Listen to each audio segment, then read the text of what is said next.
shirt. So it's when somebody grabs, he grabs at my lapel, delayed sword, delaying the sword hand. I trap when he grabs me, so that way I control his height and distance. So if he tries to yank away, I've got him here, okay? If I don't trap, and he just grabs me, and then I try to pull away, I don't have any control. So when I trap, I maintain control of him. I step back. Grandmaster Tatum showed me this. On the ball of that foot, this is the trick. The ball of that foot, don't set that foot flat. Set that foot on the ball of the foot with the heels up. Then you can use this back foot to spin on. So when I do my inward block here, I can spin on that back foot.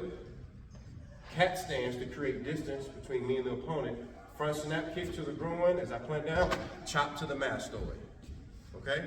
So here it goes again, delayed sword. So he grabs, I trap, step back on the ball of that foot, inward as I settle my weight. I settle into this on that foot. Inward. Create distance with the cat stance. Front snap kick to the groin as I plant down and chop to the mastoid. All right? One more time.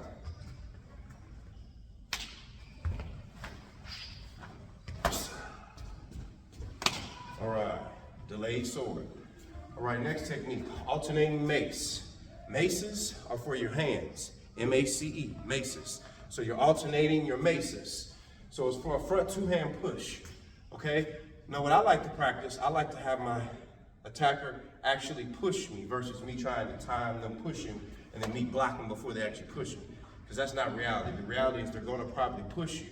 And so if Corey pushes at me, that's what you want your attacker to do when you're practicing this. Because more than likely, they're gonna press you, push you before you realize it, or they're gonna sneak push you. So when he comes in and presses at me, then I block down. Pivot into my neutral bow, pivot into my forward bow as I do a punch to the solar plex, back fist to the temple or the jaw as I go to my reverse bow. All right, so it looks like this again. He pushes, step back, block down on top of the arms, pivot to neutral bow, forward bow as I hit to the solar plex, reverse bow as I do the back fist to the temple or the jaw. All right, so again.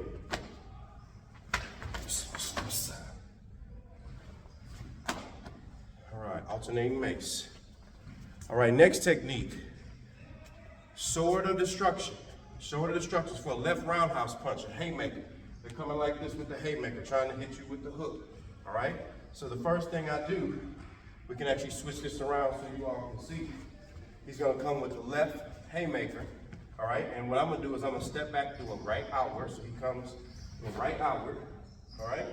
From here, I have my check hand here. I'm in a cat stance. Front snap kick to the groin. As I plant down, chop to the mastoid, all right? So here again, he comes in with his right haymaker. I step back. When I step back into my cat stance, I'm just redistributing the weight that he's giving me from this punch, all right? So I block here, create my distance, front snap kick.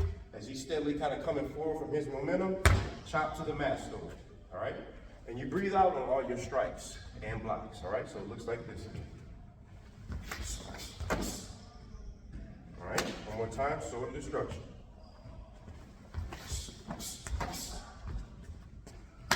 All right, good job. All right, so deflecting hammer is for front, right through, step through kick.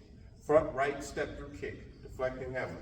So it's when your opponent is here, he's coming straight at you with a kick. You can do two options. You can either step back or you can step to the side. So when he comes with the kick, some people step back and do the downward hammer fist block. And if I block behind the heel or the ankle, block out, and then I step in, hammer, elbow to the mastoid, okay? So let's try it again.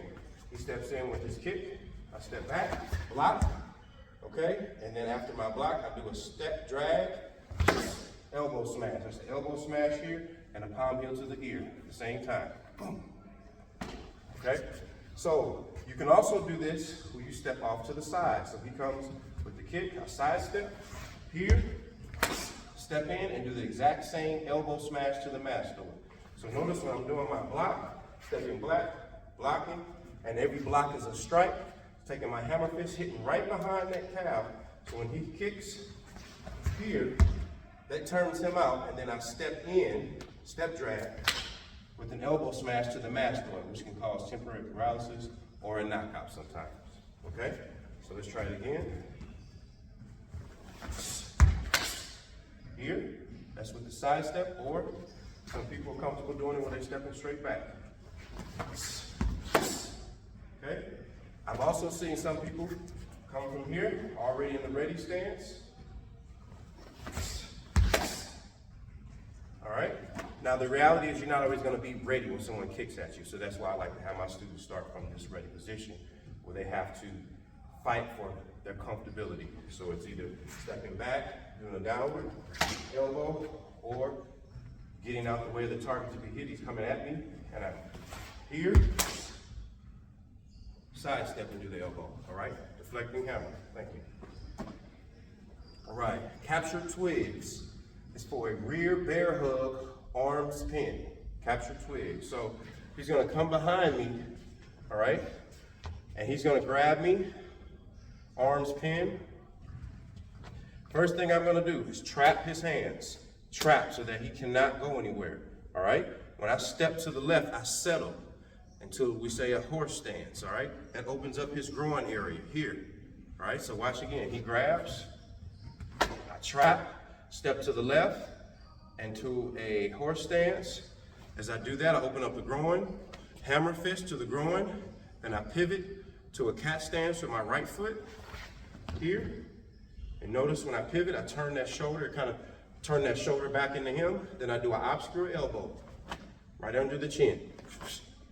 All right, so here it is again. He grabs, trap, step to the left, hammer fist, pivot, obscure elbow. All right.